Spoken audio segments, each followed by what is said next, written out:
하나님 말씀 에스겔 8장 16절에서 18절까지 말씀입니다. 구약성경 1160페이지입니다.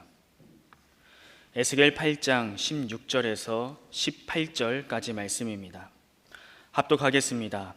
그가 또 나를 데리고 여호와의 성전 안뜰에 들어가시니라. 보라, 여호와의 성전문 곧 현관의 제단 사이에 약 25명이 여호와의 성전을 등지고 낯을 동쪽으로 향하여 동쪽 태양에게 예배하더라. 또 내게 이르시되, 인자야, 내가 보았느냐? 유다 족속이 여기에서 행한 가증한 일을 적다 하겠느냐? 그들이 그 땅을 폭행으로 채우고 또다시 내 노염을 일으키며 심지어 나뭇가지를 그 코에 두었느냐? 그러므로 나도 분노로 갚아 불쌍히 여기지 아니하며 긍휼을 베풀지도 아니하리니 그들이 큰 소리로 내 귀에 부르짖을지라도 내가 듣지 아니하리라. 아멘. 이 시간 김수진, 이가연 성도님의 특송이 있겠습니다.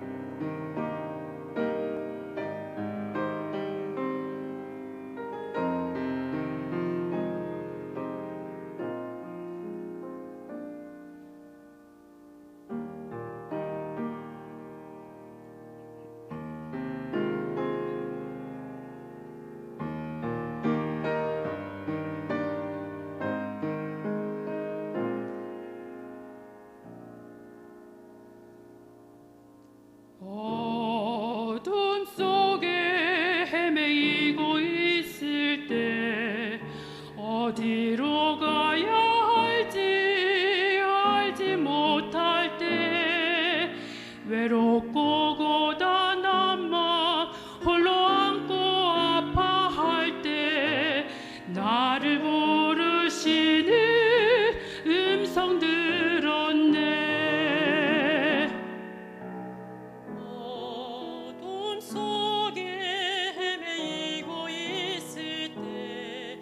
어디로 가야 할지 알지 못할 때 외롭고 고단한 맘 홀로 안고 아파할 때 나를 부르시는 음성 들었네. 이제 다시 돌아갑니다. 오직 주께 소망이 있으니 이제 다시 돌아갑니다. 그 은혜로 날 채워주소서. 주께 나갑니다.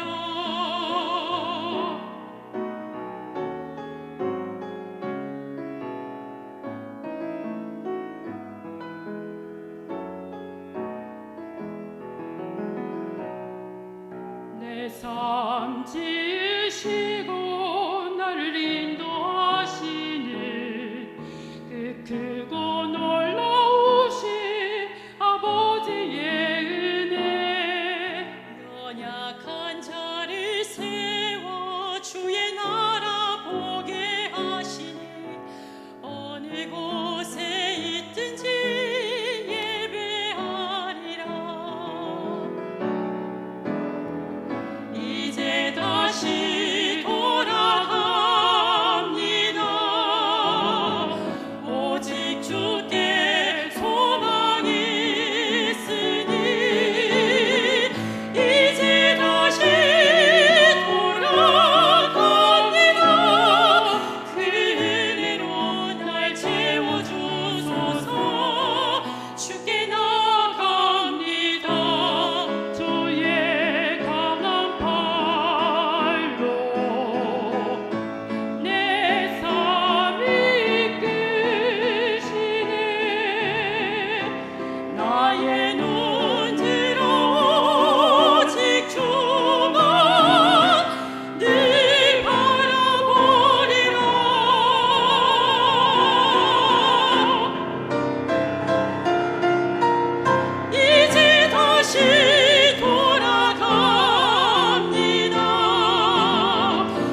할렐루야, 할렐루야.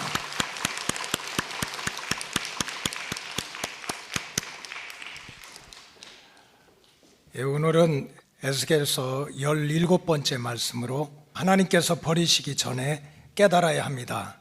하나님께서 버리시기 전에 깨달아야 합니다라는 말씀을 전하도록 하겠습니다.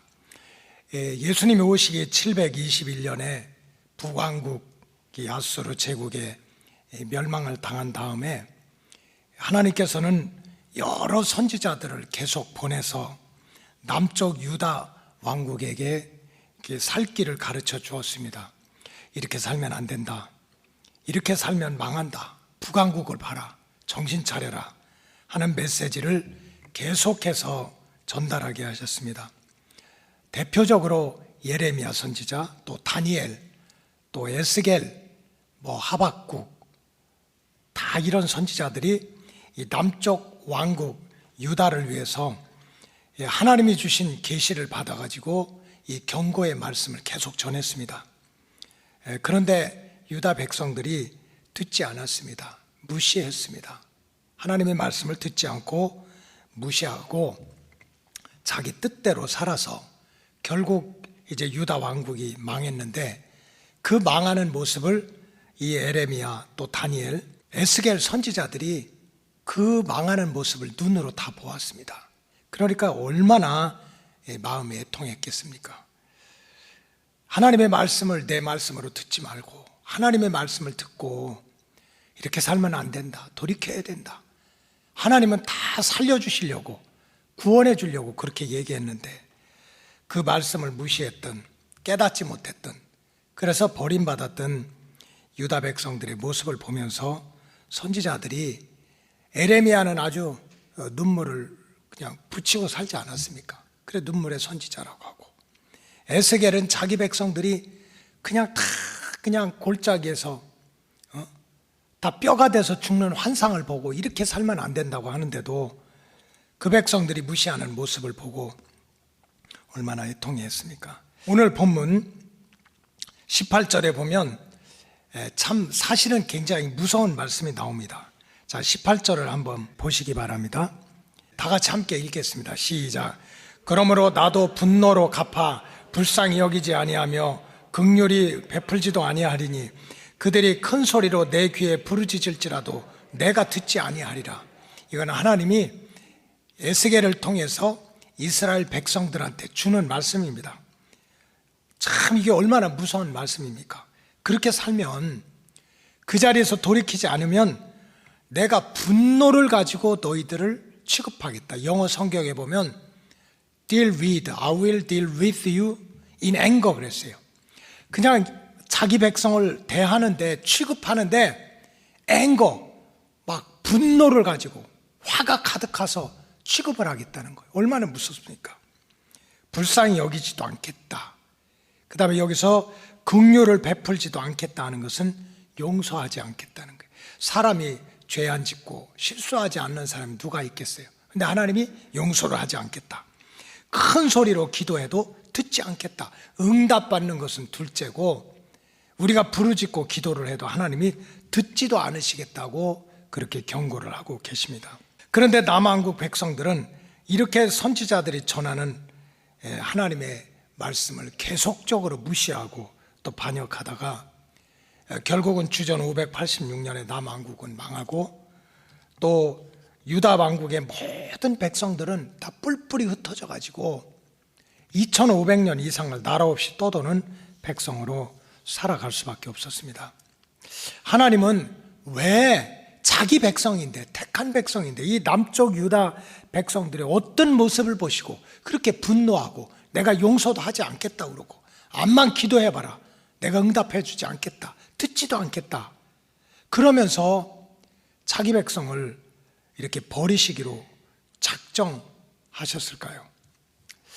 우리가 그 역사를 바로 알아야 우리 자신도 버림받는 백성이 아니고 하나님의 보호하심을 받는 백성, 또 저주받는 백성이 아니라 칭찬을 받고 축복을 누리는 백성이 될 것입니다. 여러분, 사람한테 칭찬을 듣는 것도 안 듣는 것보다는 좋은 거예요. 책망받는 것보다는 좋아요. 우리가 하나님을 사랑해. 어떤 때는 하나님을 아버지라고 부르고 나의 왕이라고 부르고 나의 주인이라고 불러. 그러면 하나님 입에서 나오는 말씀이 내가 너희들을 불쌍히 여기지도 않겠다. 긍휼히 여기지도 않겠다. 암만 기도해봐라. 내가 듣지도 않겠다.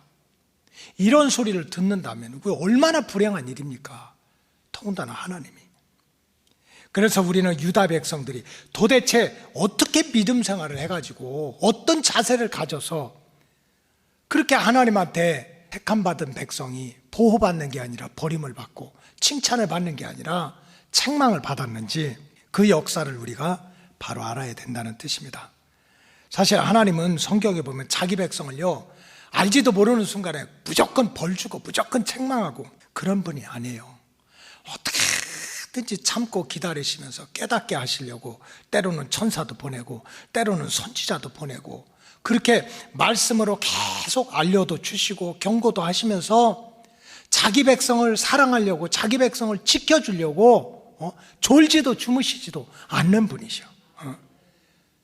인간들이 못돼가지고 교만해가지고 나 하나님 말씀 무시하고 살 거야, 내 뜻대로 살 거야, 이게 문제인 거지. 이게 에스겔서 8장도 마찬가지입니다. 하나님이 에스겔에게 두 번째로 이렇게 나타나셔가지고 계시, 제가 오늘 새벽에 말씀드렸지만 하나님은 우리에게 계시라고 하는 것을 열어서 보여주시는 분이에요. 보여주시는 분.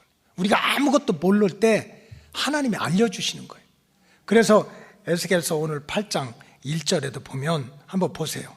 어떻게 나왔냐면은 여섯째 해 여섯째 달 초닷새에 나는 집에 있었고 유다의 장로들은 내 앞에 앉아 있는데 주 여호와의 권능이 거기서 내게 임했다는 거예요. 지금 장로님들과 함께 이렇게 예배를 드리고 있었는지 기도하고 있었는지 그때 하늘문이 열리면서 하나님의 권능이 불같이 임하면서 그러면서 이스라엘 백성, 남쪽 유다 백성들이 을을 향해서 내가 왜 진노하고 있는지, 내가 왜 남왕국을 멸망시키려고 하는지, 북왕국이 왜 멸망했는지를 하나하나 하나님이 설명을 해주셨다는 거예요. 설명을 해주셨다. 그리고 이렇게 살면 안 되니까, 이렇게 살면 버림받으니까 정신을 차리고 회개하고 돌아오도록 그렇게 내 백성에게 얘기를 해라. 지금 에스겔이 장로들과 함께 앉아 있는데 권능으로 나타나서 하나님은 그런 말씀을 직접 주셨다는 거예요. 그래서 에스겔이 그 말을 듣고 백성들 앞에 나가서 하나님께서 이렇게 말씀하셨습니다. 우리가 이렇게 살면 하나님이 우리를 버린답니다. 우리가 이렇게 살면 북왕국 망하듯이 우리도 건불처럼 무너진다고 합니다. 하고 계시받은 말씀을 수없이 전했지만 유다 백성들은 그 말씀을 경청하지도 않고 들으려고 하지도 않고 깨닫지도 않고 회개하지도 않고 자기 고집대로 살다가 결국은 영도 육도 망하는 재앙을 만나게 된 내용이 에스겔서 전체 내용입니다. 그렇다면 하나님께서 이 에스겔을 통해 가지고 직접 야 유다 백성들의 죄가 이거야, 이렇게 하면 안 된다고 얘기해라 했던 그거를 우리가 알아야 될 거 아닙니까? 그래 이 시간에도 하나님이 내가 잘한 것도 있어, 뭐 기도도 잘하고 충성도 했지만 하나님이 볼 때 하나님이 보호하는 게 아니라 하나님이 버릴 죄를 우리가 끌어안고 있다면 우리 신앙생활은 무너지는 거 아닙니까? 하나님께서 유다 백성들을 향해서 책망하셨던, 또 회개하고 깨닫고 돌아서기를 바랬던 구체적인 죄가 뭔가 하니까 오늘 그 에스겔서 8장에 크게 세 가지 죄악상이 나오는데, 첫째는 예루살렘 성전 북쪽 문에 자리 잡고 있는 질투의 우상입니다. 예루살렘 성전 북쪽에 우상을 하나 딱 세워놓고 있는데 하나님이 그 우상의 이름을 뭐라고 불렀어요? 질투의 우상이다. 질투. 자, 5절을 한번 봅시다. 5절. 우리 다 같이 한번 읽겠어요. 시작. 그가 내게 이르시되 인자야 이제 너는 눈을 들어 북쪽을 바라보라 하시기로 내가 눈을 들어 북쪽을 바라보니 제단문 어기 북쪽에 그 질투의 우상이 있더라. 지금 하나님이 이제 환상 중에 보이는 거예요. 에스겔아, 너 눈을 들어서 예루살렘 성전 북쪽을 바라봐라 했더니 그 북쪽 제단 옆에 질투라고 하는 쓰여진 우상이 있단 말이에요. 우상. 여러분, 하나님은 어떤 분이에요? 질투하시는 하나님이에요. 그 우상이 세워진 걸 보고 하나님이 질투를 하셨다는 거야. 속상해 하셨다는 거야. 분노하셨다는 거야. 이거 봐라, 에스겔아, 봐라. 지금 성전 북쪽에 저 우상이 세워져 있지 않냐? 우상이 세워져 있지 않냐? 근데 역사적으로 말씀드리면 실제로 예루살렘 성전 북쪽 문에 므낫세 왕이 우상을 하나 만들어서 세워놨습니다. 실제로 므낫세 왕 때 그 내용이 열왕기하 21장 7절에 나오는데 우리가 한번 이것도 보겠습니다. 열왕기하 21장 7절 시작. 또 자기가 만든 아로 새긴 아세라 목상을 성전에 세웠더라. 옛적에 여호와께서 이 성전에 대하여 다윗과 그의 아들 솔로몬에게 이르시기를 내가 이스라엘의 모든 지파 중에서 택한 이 성전과 예루살렘에 내 이름을 영원히 둘지라. 하나님이 다윗을 통해서 솔로몬을 통해서 성전을 이렇게 세우게 한 이유는 이 예루살렘 성전 안에서 오직 하나님의 이름만 불려지게, 하나님 감사합니다, 하나님 찬양합니다, 하나님 경배합니다, 하나님 도와주세요, 하나님 너무 기분이 좋아요, 하나님 걱정돼요. 누구의 이름만 부르라고? 하나님의 이름 부르라고. 그래서 내가 성전을 허락했는데 지금 므낫세가 자기가 만든 아세라 목상을 성전 북쪽문에다가 이렇게 세워놓는 걸 봐라. 그래서 지금 이 백성들이 도대체 하나님을 믿는 거냐? 저 나무로 깎아놓은 아세라 목상을 섬기고 있는 거냐? 한번 생각을 해봐라. 이런 말씀이 바로 5절의 말씀이에요.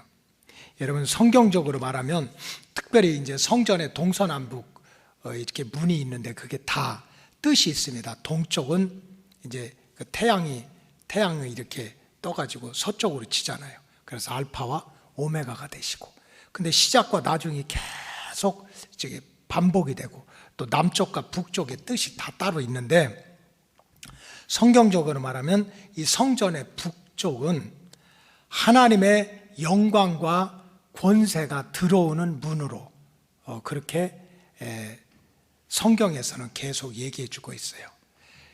이 성전 북쪽 문에서는 하나님의 영광과 권세가 임하는 그러한 장소가 성전 북쪽이에요. 여러분, 그 CCM 복음성가 가운데 Sing 할렐루야라고 하는 찬양이 있습니다. 그 신주께 영광 돌리세, 하나님의 성에서 그의 거룩한 성에서 터가 높고 아름다워 온 세상의 기쁨. 그 다음에 뭐죠? 저 북방에 있는 시온 산성 왕의 성일세. 크신 주께 영광 돌리고 터가 높고 아름답고 온 세상이 기쁨이 되는데 그것이 어디 와요? 저 북방에 있는 시온성. 그래서 이 가사가, 이 찬송가 가사가 그냥 쓴 게 아니에요. 이게 시편 48편 1절과 2절에 그대로 나오는 내용입니다. 여호와는 위대하시다. 우리 하나님의 성 거룩한 산에서 극진히 찬양을 받으시는데 그곳은 터가 높고 아름답고 온 세계가 즐거워하는 큰 왕의 성인데 곧 북방에 있는 시온 산이다 그랬어요.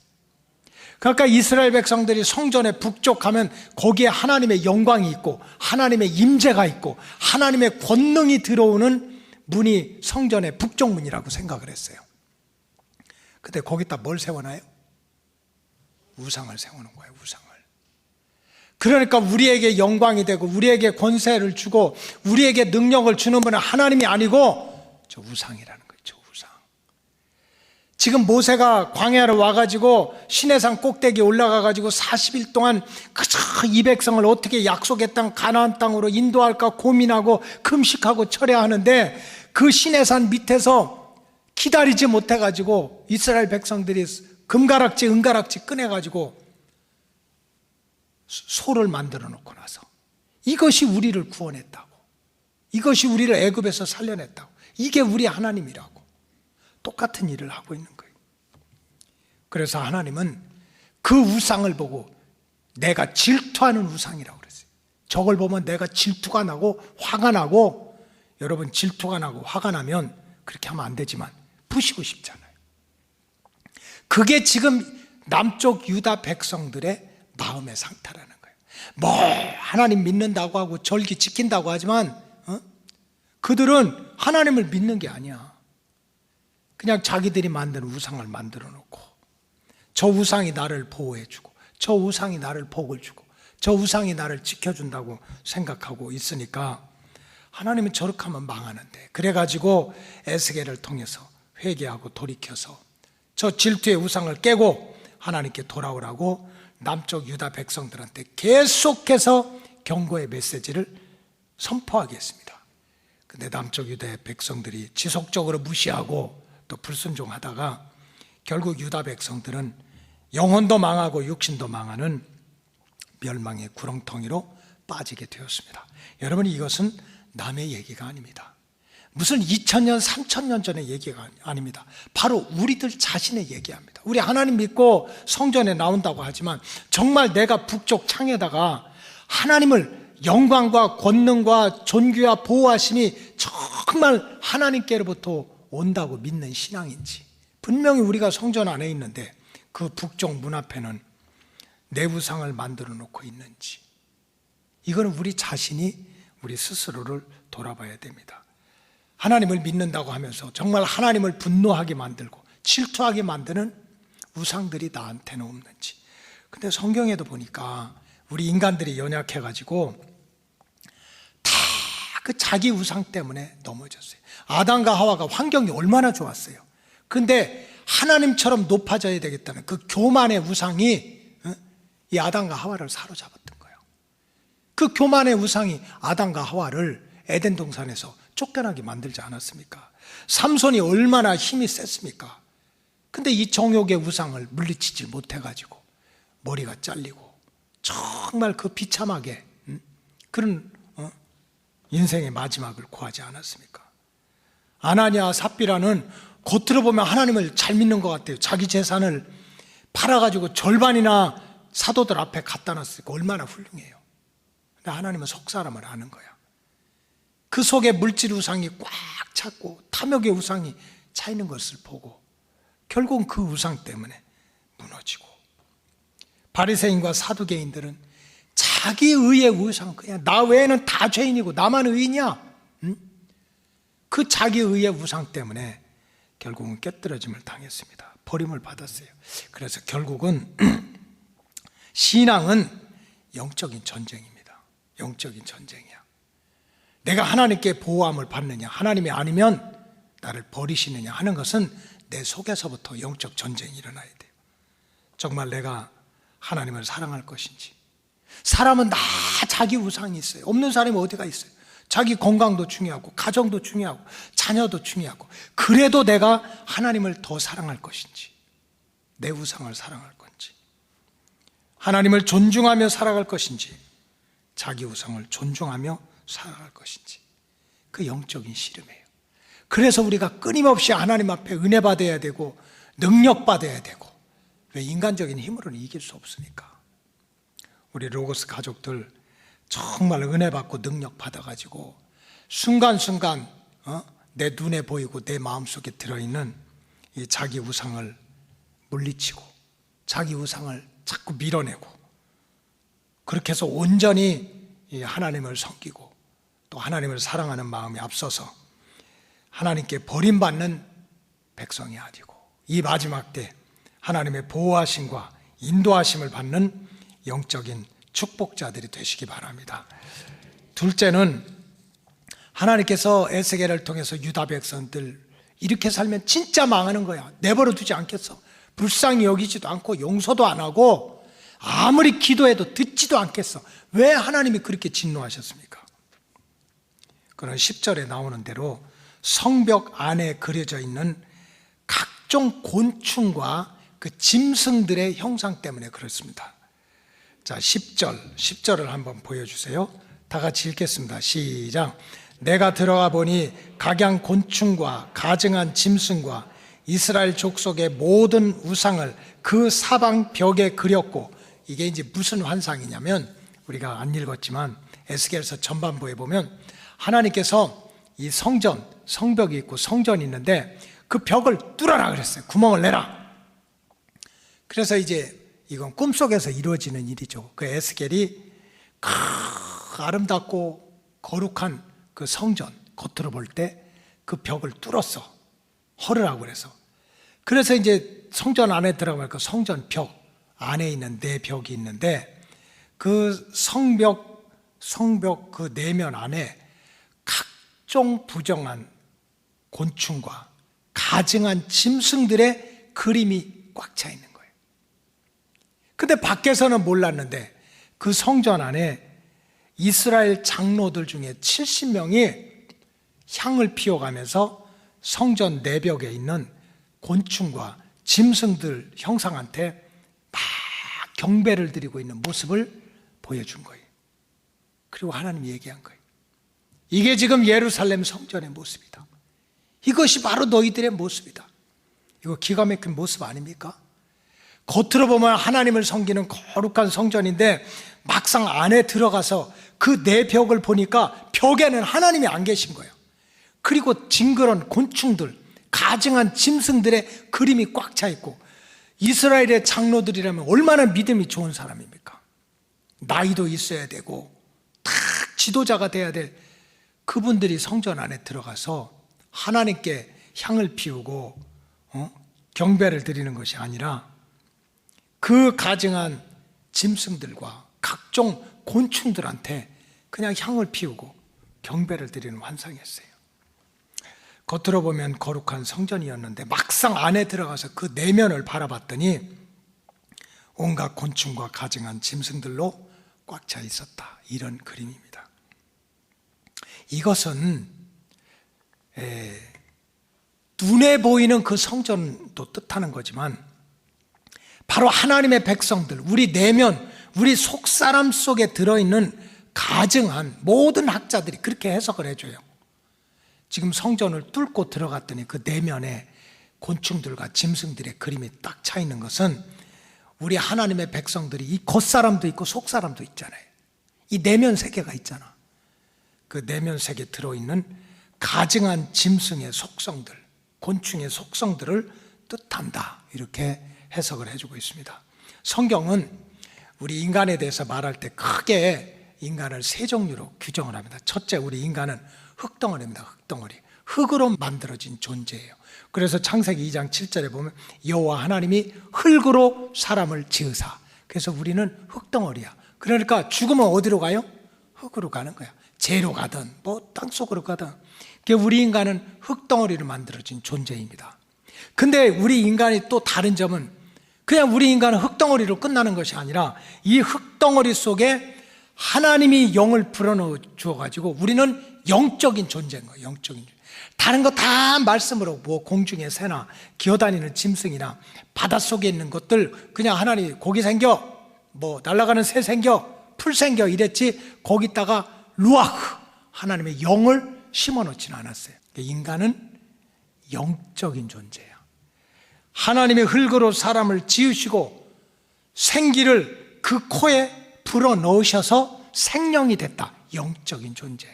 아까 우리가 아무리 세상적으로 성공하고 육신적으로 뭐 빛과 번쩍해도 내 영이 살아있지 못하면, 내 영이 하나님 만나지 못하면 인간은 불행한 거예요. 그리고 성경적으로 말하면 우리 인간은 겉으로 보면 흙덩어리인 것 같지만 깨닫고 보면 영적인 존재고, 그래서 알고 보면 우리 자신은 하나님의 성전인 거예요. 이렇게 눈에 보이는 성전이 전부가 아니고 한 사람 한 사람이 하나님의 성전이라는 거예요. 그것이 고린도전서 3장 16절과 17절에 이렇게 나와요. 자, 고린도전서 3장 16절 다 같이 읽겠습니다. 시작. 너희는 너희가 하나님의 성전인 것과 하나님의 성령이 너희 안에 계시는 것을 알지 못하느냐. 우리가 뭐래요? 하나님의 성전이야, 성전. 그런데 하나님이 딱 보면 세상 사람들은 뭐 김씨, 이씨, 박씨, 너나 내나 뭐가 달라 똑같이 하지만 그 영의 세계를 몰라서 그렇지. 우리는 단순한 흙덩어리가 아니고 하나님의 영이 들어와 가지고 우리는 하나님의 성전이 된 거예요. 하나님의 성전. 그런데 이렇게 거룩한 성전 내벽에, 내면 속에, 속사람 속에 각양 곤충과 가증한 짐승의 그림으로 꽉 차 있다면 하나님은 얼마나 화가 나시겠어요? 얼마나 속상하시겠어?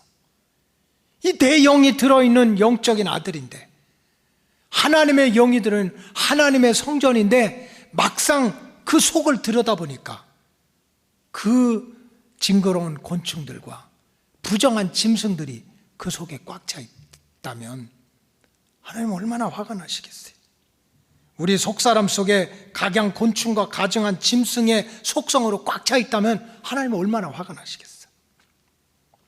결국 신앙이라고 하는 것은 우리의 속사람, 이 내면 세계, 심령의 세계를 어떻게 하면 거룩하게 할 것인가, 이런 영적인 싸움인 거예요. 우리도 모르게 아담으로부터 물려받은 원죄 때문에 우리 속사람 속에는 정말 곤충처럼 짐승처럼 물고 뜯고 마시고 먹고 마시다가 그냥 여기서 끝나는 건, 인생이 끝나는 것처럼, 이 세상이 끝나는 것처럼 생각하는 짐승과 곤충이 우리 속 안에 가득 차 있는 거예요. 사실은 그게 아닌데, 우리는 영적인 존재고 하나님의 성전이고 우리는 영혼의 미래가 있어가지고 하나님을 만나야 되는데, 근데 그 속사람 속에 영적인 존재고 하나님의 성전인데도 영혼의 세계를 모르고 물고 뜯고 먹고 마시다가 그냥 이 땅에서 죽으면 끝이야 하는 짐승과 곤충과 같은 영으로 사로잡혀 있다면 하나님이 얼마나 안타까워하시겠어요? 그렇기 때문에 참 성도는 우리 자신은 단순한 흙덩어리가 아니고 하나님의 영이 들어온 영적인 존재고, 그래서 우리는 하나님의 성전이 돼가지고 우리의 영혼의 미래가 있다는 그 진리를 붙들고 살아야 된다는 거예요. 영혼의 미래가 있다는 진리를 알고 어떻게든지 우리가 흙덩어리라면 여기서 먹고 잘 살고 성공하고 실패하고 죽는 건 순간이에요. 죽는 거 우리도 모르게 죽어. 오늘도 그냥 그 이천에서 불 나가지고 지금 그냥 한 10여 명이 한순간에, 그분들이 뭐 계산했겠어요? 또 그 가족들은 얼마나 허망하겠어. 그게 우리 인생의 모습이야. 그래서 사도 바울처럼 정말 우리에게 영혼의 미래가 없다면, 부활이 없다면 예수 믿는 사람은 불쌍한 사람이라고 그랬어요. 그래서 신앙생활은 뭡니까? 예루살렘 성처럼 막 금덩어리 은덩어리 그냥 잔뜩 장식해놓고 막상 구멍을 뚫고 속에 들어가 보니까 곤충들과 짐승들로 가득 차 있는 이런 모습은 하나님의 진노의 대상이라는 거예요. 눈에 보이는 삶이 전부가 아니고 정말 내 속사람이 하나님의 은혜와 진리로 가득 채워져 있어야 우리의 영혼의 미래를 하나님이 지켜주신다는 거예요. 지켜주신다. 눈에 보이는 삶이 전부가 아니고 말씀의 진리로 내 심령을 가득 채우고 또 하나님과 좀 교제를 깊게 하세요. 깊게 하세요. 좀 기도도 깊게 하시고 그 하나님과 깊이 교제하면서 내 속사람이 정말 하나님과 하나가 되는 그런 내 영이, 내 속사람이 살아있는 모습을 가지고 있어야 된다. 그럴 때 우리는 유대 백성들이 책망을 받아가지고 너희들 성전 거룩하다고 그러지, 너희들 뭐 안식일을 지키고 율법을 잘 지켰다고 하는데 속사람에 들어가 보니까 각종 짐승과 곤충으로 꽉 차 있다. 그래서 내가 너희들을 지켜주지 않겠다, 용서하지 않겠다. 이런 책망을 우리가 또 받아서는 안 돼요. 여러분, 우리는 겉사람도 있지만 눈에 보이지 않는 속사람이 있는 거예요. 여러분, 우리가 손발이 움직이는 행동이 있지만 눈에 안 보이는 마음도 있잖아요. 마음. 영적인 세계도 똑같아요. 저와 여러분들의 마음이, 속사람이 늘 하나님이 주시는 은혜와 진리로 채워지시기를 주의 이름으로 축복합니다. 그럴 때 하나님이 우리를 버리시지 않는 거예요. 마지막으로 에스겔 당대 유대 백성들이 결국은 하나님의 말씀을 무시하다가 버림을 받았는데 무슨 죄 때문에 그렇습니까? 에스겔 당대 유대 백성들은 여호와의 전을 등지고 살았다고 그랬어요. 이것이 하나님을 진노하게 만드는 마지막 죄성이었어요. 16절 우리가 다 같이 읽겠습니다. 16절 시작. 그가 또 나를 데리고 여호와의 성전 안뜰에 들어가시니라. 보라, 여호와의 성전 문 곧 현관과 제단 사이에서 약 25명이 여호와의 성전을 등지고 낯을 동쪽으로 향하여 동쪽 태양에게 예배하더라. 야, 참. 지금 하나님이 남쪽 유다 백성들한테 이거 얘기해 줘야 돼. 이거 깨닫지 못하면 내가 버릴 거야 하고 보여준 환상이 바로 이거예요. 에스겔이 예루살렘 성전을 가만히 쳐다보니까 성전 문과 현관 사이에 제단이 있는데 거기에 25명이 여호와의 성전을 어떻게 하고요? 등지고서 동쪽으로 향해 가지고 동쪽 태양에게 경배했다. 여기서 25명이 너무 죄송한데 25명이 누군가 하면 사실은 제사장들입니다. 그 사내들인 이스라엘 지금으로 보면 평신도들의 대표는 70명이야. 그래 72명이 사내들인 이스라엘의 영적이고 정치적이고 이런 걸 다 이끌어 갔는데 이 성전 안에서 모든 제사와 절기를 주장하는 사람은 25명이에요. 왜 25이냐? 한 명은 대제사장이고 24명이 제사장 대표예요. 여러분 생각해 보세요. 제사장들이 하나님의 제단을 등지고 동쪽 태양을 바라보고 태양 신한테 지금 절을 하고 있는 환상을 보여준 거예요. 여러분 이게 말이 됩니까? 지금 저하고 부목사님들이 강단을 등지고 나서 다 여러분 우리 동쪽 태양을 보고 태양 신한테 절합시다 이렇게 하고 있다는 거예요. 지금 에스겔 당시 이스라엘 백성들의 영혼의 상태가 그렇다는 거예요. 세상에 제사장들까지 하나님의 성전을 등지고 있었으니 보통 이스라엘 백성들이 어떻겠어요? 여기서 성전 제사를 등졌다는 것은 여호와의 성전을 등졌다고 하는 것은 여호와의 성전 제사를 멀리했다. 유교절이라든지 무교절, 초막절, 안식일 그런 절기를 지키지 않았다는 거예요. 절기도 지키지 않고 제사도 드리지 않는데도 죄책감도 없고 영적인 갈등도 없는 거예요. 아주 대놓고 그냥 제사장들이 앞서가지고 저 태양을 숭배하자고 제단을 등 뒤로 해가지고. 그러니 하나님께서 어떻게 자기 백성이라도 사랑하고 지켜주겠습니까? 그래서 하나님은 에스겔 선지자를 통해 가지고 지금 너희들의 믿음의 상태가 여호와의 성전을 등지고 세상의 태양신을 바라보고 복을 달라고 하는 형국이니 빨리 전해라. 회개하고 돌이켜서 하나님께로 돌아오게 하라. 여호와의 성전에 돌아오게 하라. 여호와의 낯을 찾으라고 하라. 그렇지 않으면 내가 불쌍히 여기지도 않고 긍휼히 여기지도 않고 부르짖고 기도해도 듣지도 않겠다. 이 말씀이에요, 이 말씀. 근데 결국 이스라엘 백성들이, 유대 백성들이 그 말씀을 끝까지 무시하고 경청하지 않아가지고 성전도 무너지고 동서남북 뿔뿔이 흩어져 가지고 2500년 이상을 수많은 박해 속에, 피 흘리는 박해 속에 그렇게 살아가는 심판을 육신으로 체험하는 재앙을 만났습니다. 결론적으로 우리의 신앙은 성전을 정말 힘들고 어려워도 성전을 바라보고 사느냐, 성전을 등지고 사느냐 하는 영적인 씨름입니다. 내가 성전 바라보고 살 건지 성전을 등지고 살 건지, 때마다 시마다 하나님께로 돌아와서 예배도 드리고 말씀도 드리면서 하나님의 낯을 바라보고 살아갈 건지, 아니면 여호와의 낯을 피해가지고 하나님의 제단을 등지려 두고 내 마음대로 내 계획대로 한번 멋지게 살아보자 하는 그런 마음에 내 인생을 맡길 건지, 결국 성전을 등지고 살 건지 여호와의 성전을 바라보고 살 건지 하는 영적인 씨름을 해서 내가 이겨야 된다는 거예요. 이겨야 된다. 성경에 보면 여호와의 성전을 등지고 여호와의 낯을 피한 사람들은 모두 한결같이 풍랑을 만나고 재앙을 만나고 실패하는 인생을 살았어요.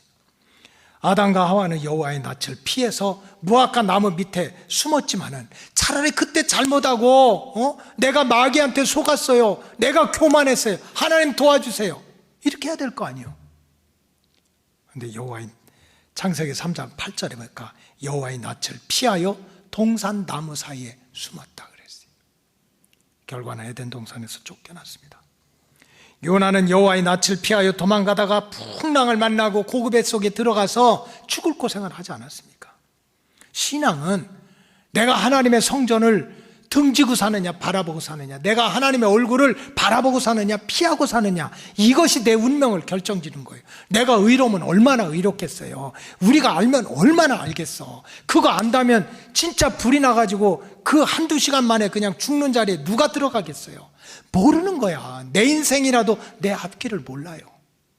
하나님이 알려주시고 하나님이 도와주시고 하나님이 막아주셔야 될 줄로 믿습니다. 그럼 우리가 하나님의 얼굴을 바라보고 살아야지.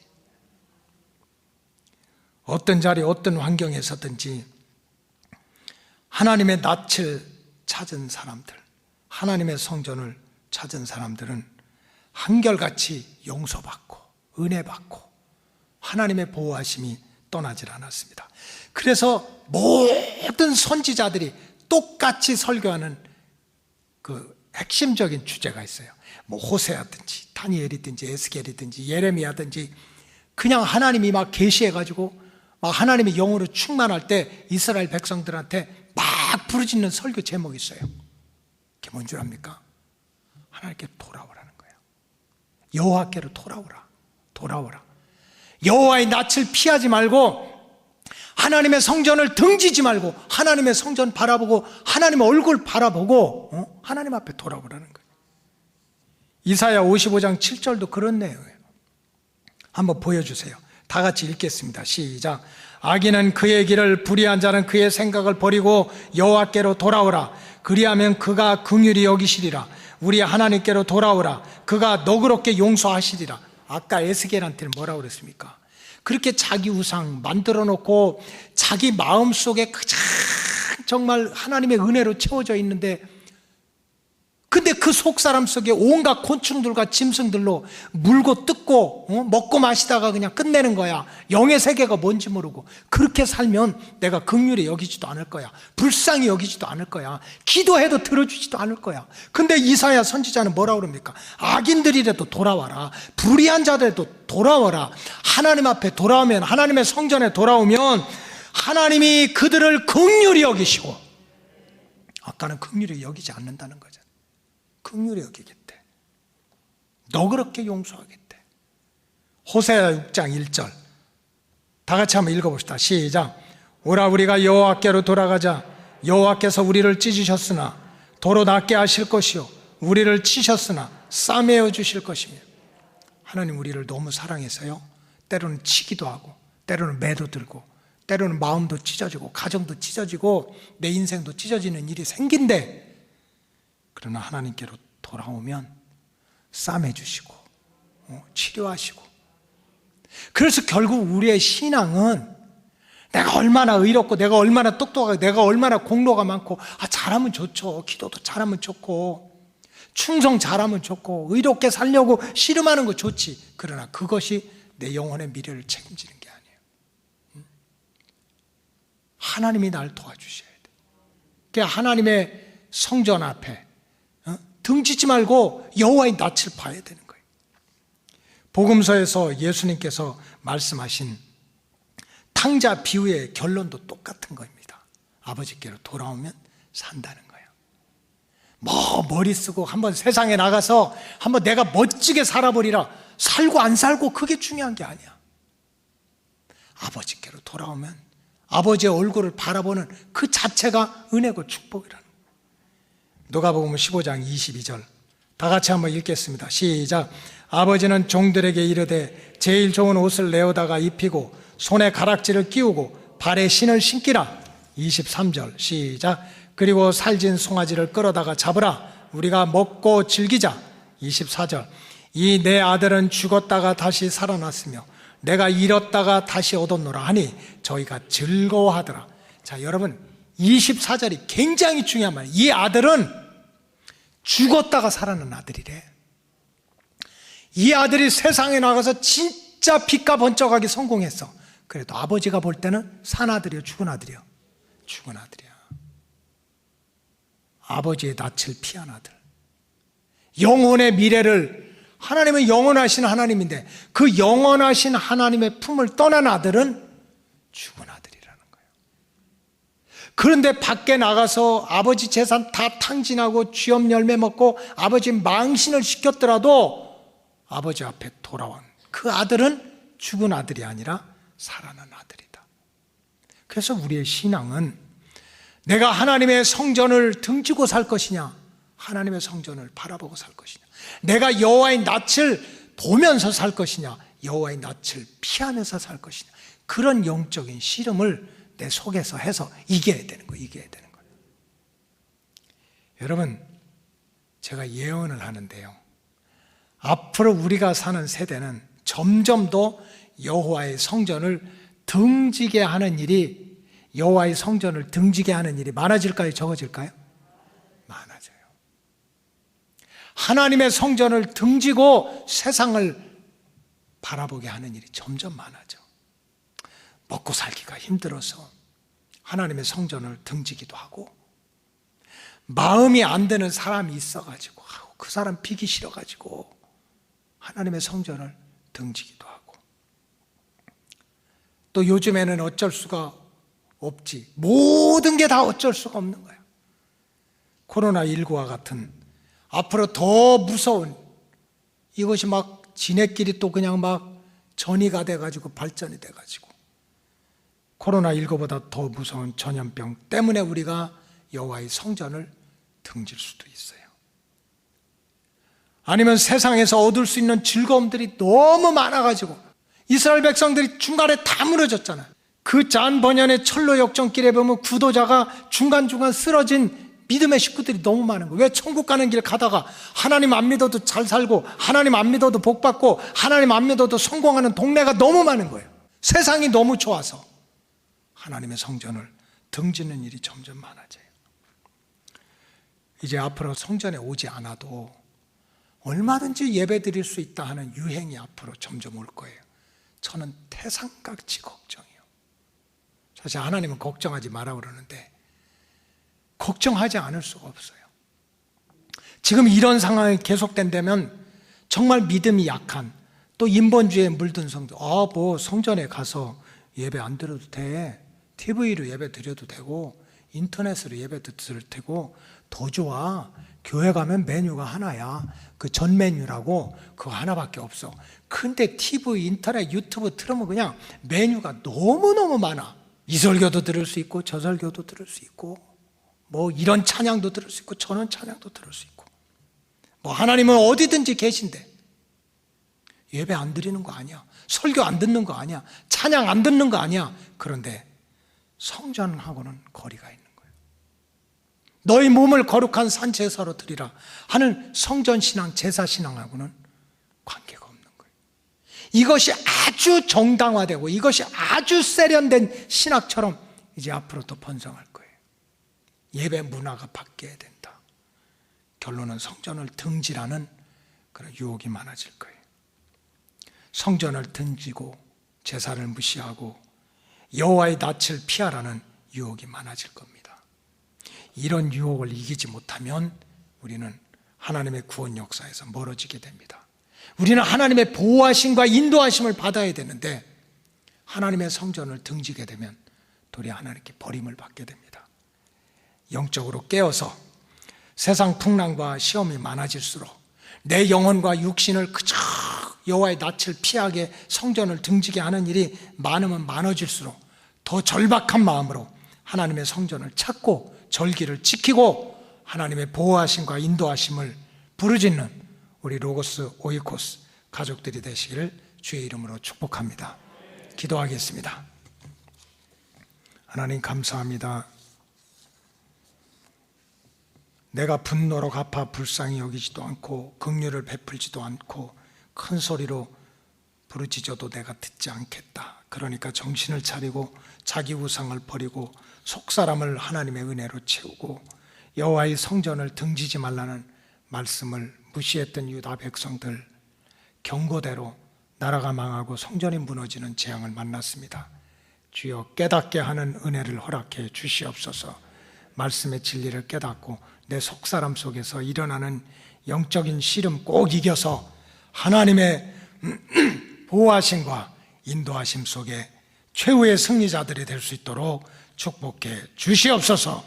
감사하며 예수님의 이름으로 기도하옵나이다. 아멘.